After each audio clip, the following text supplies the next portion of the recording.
Hi guys, and welcome back to the channel. So yeah, in this video I'm going to be talking about my top 15 favourite movies from the year 2013. Yeah, this was a good year, really good year in my opinion, some absolute gems. Really enjoyed ranking these. And yeah, as always guys, these are all in accordance with release dates from IMDb. These are just my personal top favourite 15 movies from the year 2013. Your list is going to be different, and so it should be. And as always, down below is going to be a full list of my honourable mentions that didn't make the cut for this year. But yeah, that being said, going to kick it off with number 15. So coming in at number 15 for me, we have Her, starring Joaquin Phoenix. Yeah, this is a really good sort of futuristic drama about relationships and how this guy, played by Joaquin Phoenix, forms a relationship with an AI entity. And it feels like a legit person that he's started this relationship with, sort of spiritually and mentally, and they really get on. But it's kind of really disturbing, and I think that's the movie's whole point, as to how far something like this can go. And it really does ask that question, and it really goes to those places. As usual, it's not one that I rewatch a hell of a lot from this type of movie. It's probably why it's as low on this list, but I admire it for what it does. And yeah, I do think it is an overall good film, but not one I rewatch a hell of a lot. So coming in at 15, we have Her. So coming in at number 14, we have the third entry into the Cornetto trilogy, and it is The World's End. Definitely for me, and I think for a lot of people, the weakest of the Cornetto trilogy. But me personally, I still really enjoy the film. I enjoy the setup of this movie, the first portion of this movie. I really have a blast with, sort of about this big reunion. They're all going on this pub crawl that they used to go on. And yeah, it's just about recapturing those memories with those friends. And I really enjoyed that aspect of this film. Really enjoy it. It does go down the alien route with this movie. And I do have fun with it, with that part of it. But that first half for me is just great. I just absolutely love it. Really have a great time with this one. Definitely the weakest of the trilogy. I do prefer Shaun of the Dead and Hot Fuzz over this. But this is still an enjoyable film in its own right. Although not as good as those two. So yeah, coming in at 14th for me, we have The World's End.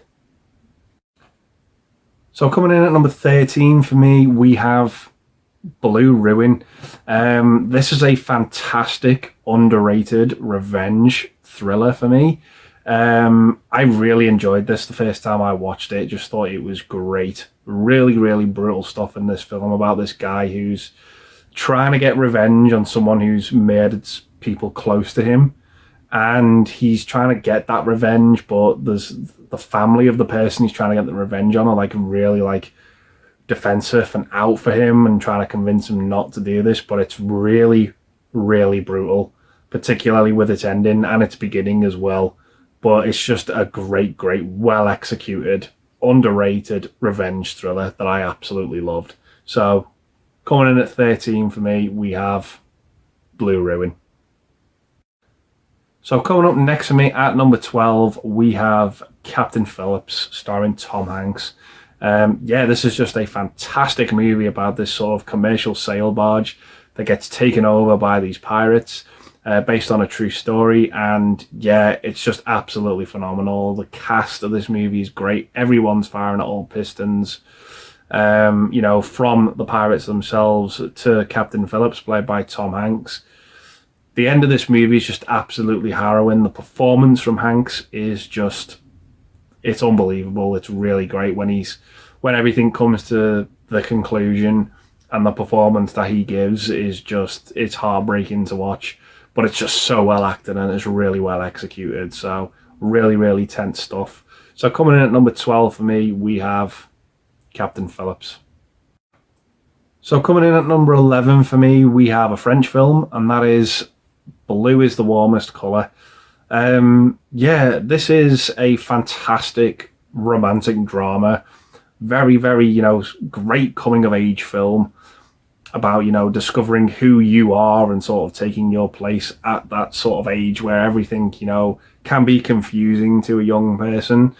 And yeah, it's just so well done. The performances in it are absolutely great. The love scenes in this are very, very intense.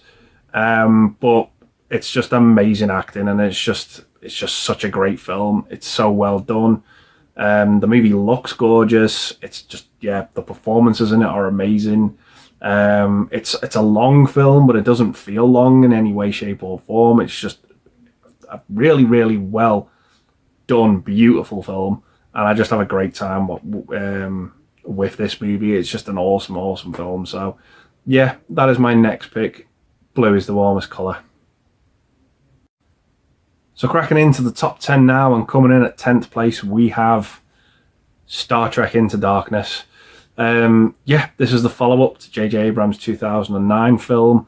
I really enjoyed this film, really had a great time with it. I know it's sort of regarded as one of the worst Star Trek films amongst diehard Star Trek fans. But for me, I enjoyed the movie. I was very entertained by it. I thought Benedict Cumberbatch was a great villain in the movie. I loved Peter Weller's role in the film. I thought he was intimidating and brilliant, as always. And the cast of characters in it were fun to watch. It was just a great sci-fi movie. Really enjoyed it. It looked fun. It looked great. It just, yeah, it was very, very entertaining. And I had a blast with it from start to finish. So yeah, that's why it makes it on this list. So coming at number 10, we have Star Trek Into Darkness. So coming in at number 9 for me, we have Snowpiercer, starring Chris Evans and Tilda Swinton. Yeah, this is a really, really good dystopian movie. Very, very awesome, simple premise as well. It is pretty much, you know, about this train, and each carriage of the train, from the engine backwards, each carriage has a social class to it, and it's a hierarchy. And the end of the back of the train, you know, is the lowest end of that hierarchy. And these people are trying to get to the front. And each carriage is something different in this movie, which is a great testament to the film because it sets up the pacing so well. As I always say, you know, with this type of movie, you never stay in the same place more than once. But it's just a great adrenaline rush that you get with this film, particularly when the train is going through a tunnel. I think that scene's absolutely great. But yeah, it's just so well done. Awesome movie. Really, really dig this one. So yeah, that is my next pick at number 9, Snowpiercer. So coming up next at number 8, we have Nebraska, starring Bruce Dern. A fantastic drama, this one, with a lot of comedic aspects to it, and I just really, really enjoyed it. Shot in black and white. I think that really adds to the film, in my opinion. Yeah, it just follows this man who got this dud, you know, these junk flyers that we get about saying, you know, we've won the lottery, we've won X amount of money.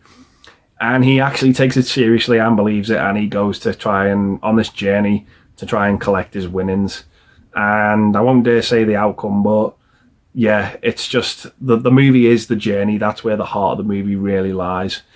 And yeah, it's just a fantastically well done movie. Bruce Dern gives an amazing performance in it. And I just think it's a fantastic, fantastic film.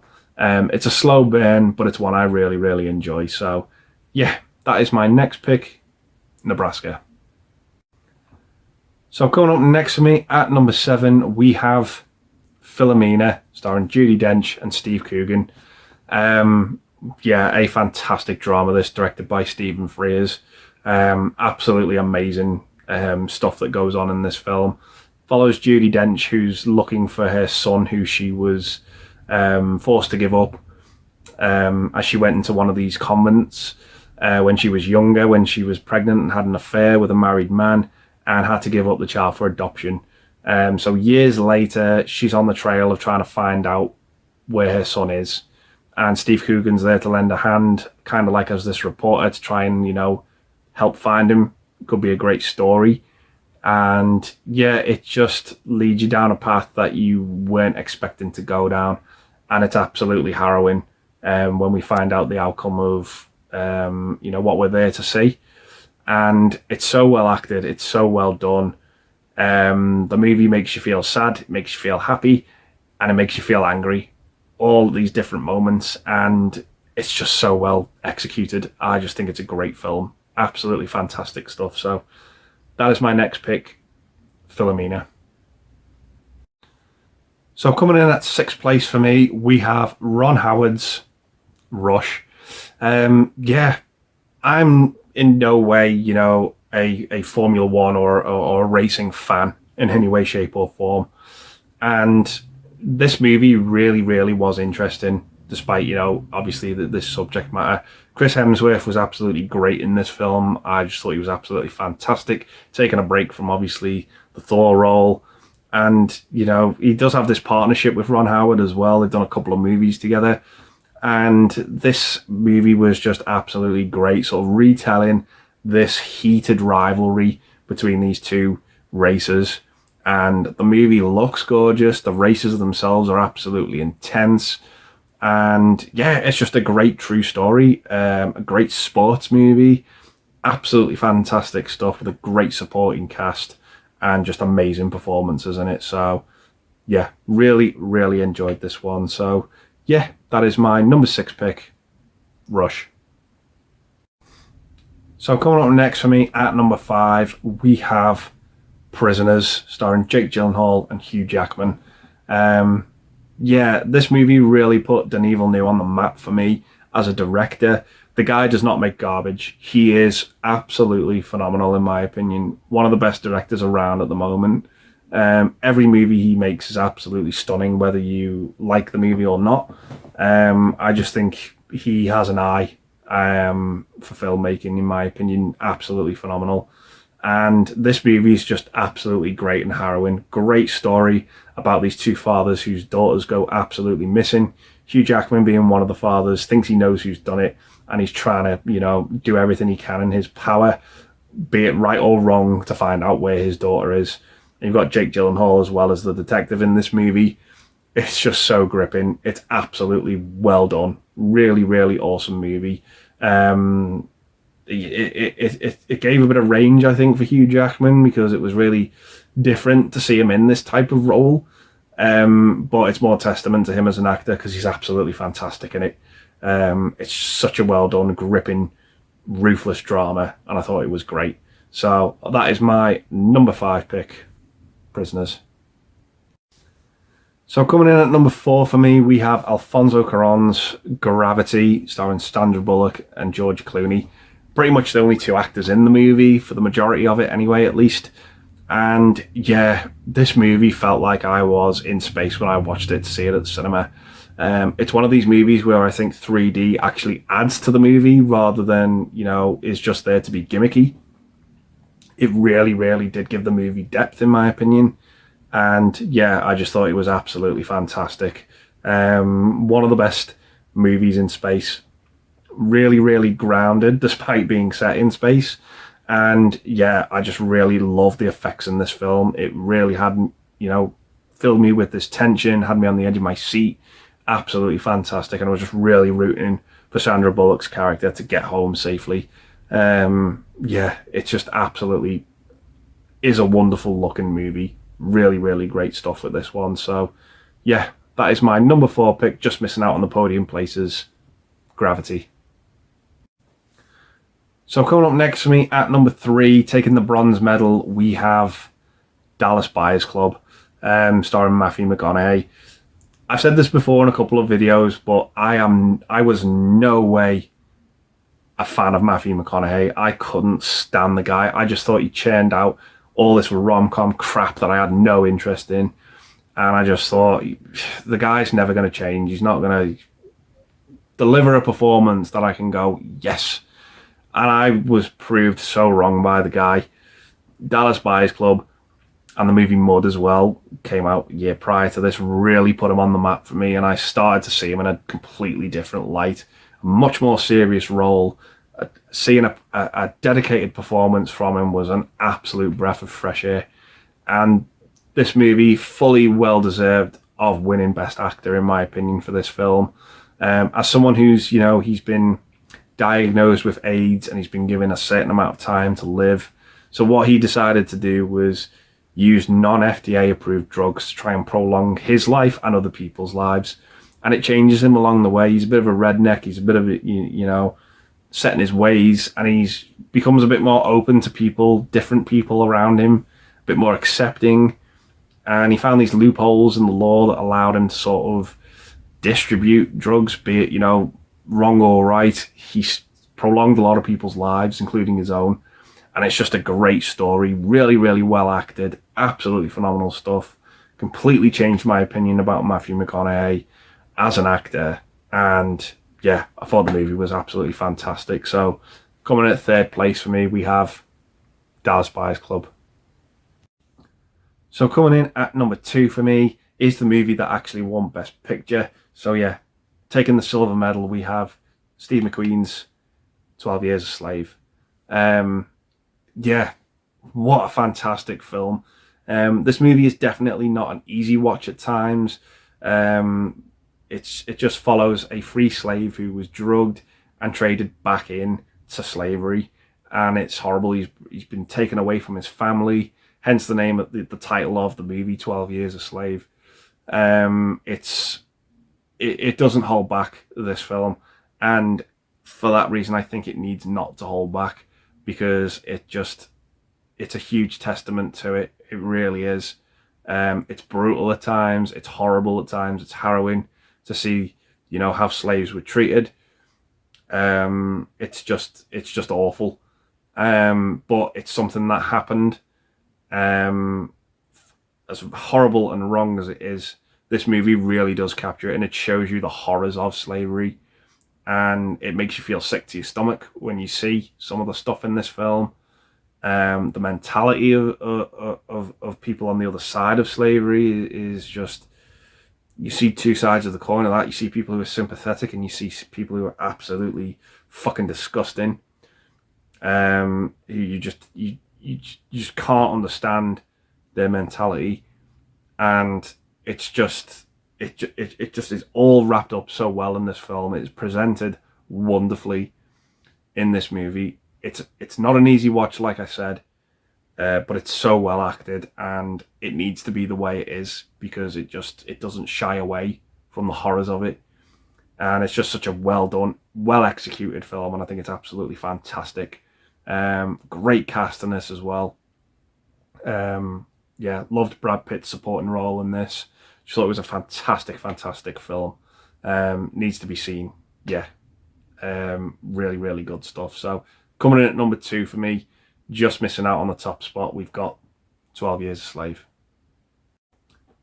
So that leaves us with one movie, and for me, this was by far the most entertaining movie from 2013. I absolutely loved this film, despite its 3-hour runtime.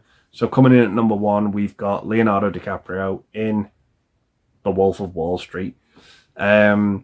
I went to see this at the cinema. I had no idea what the movie was going to be like. I thought it was going to be very similar to Wall Street, the movie with Michael Douglas. I thought it was going to be, you know, sort of like a corporate money-fueled movie. And it is that, kind of, but everything that goes on in this movie that I wasn't expecting to go on in it, my jaw was on the floor watching it. The amount of stuff, let's just say, that happens in this film shocked me. I was not expecting it. I didn't know Martin Scorsese had this in him. You know, showing us this crazy, and the word crazy is suitable, lifestyle of this character, Jordan Belfort, played by DiCaprio. The guy is not a very likable character. He's making his money not in, you know, the honest way, in my opinion. But oh God, the movie's just electric. It is just, the movie feels like it's on drugs, like the characters in the movie. It's just absolutely insane. It is such a rush. Everyone who saw it at the time that I knew, the group of friends I was with at the time, fell in love with this film. They didn't have a bad thing to say about it. It became a sort of a lad's movie in a way. Every lad loved watching it and loved talking about this film. and it was just a joy. It was just an absolute trip. Everyone loved it. Like I said at the time when I went to see this, it just blew me away. I had an absolute ball with it. Amazing cast, amazingly paced. And my God, so entertaining. Just what, like a riveting film. 3-hour runtime. In my opinion, the movie feels like 90 minutes. It just doesn't hold back. It's great. It's just, yeah, put Margot Robbie on the map. Absolutely fantastic movie. Really, really enjoyed it. So entertaining, so rewatchable, funny, rude, dark humor in it. Just, oh, yeah. The movie's in your face, and it doesn't apologize for it. It's just in your face, and if you don't like it, leave, because it's not going to change. It's relentless. It's all these things, and it's just wonderful. It worked for me. It worked for me so well. So entertaining. Yeah, what a movie. So coming in at number 1 for me, guys, we've got The Wolf of Wall Street. So, yeah, those are my top 15 favourite movies from the year 2013, guys. Gonna leave the video there and say thanks very much for watching. Stay safe, and I'll see you in the next one. Bye for now.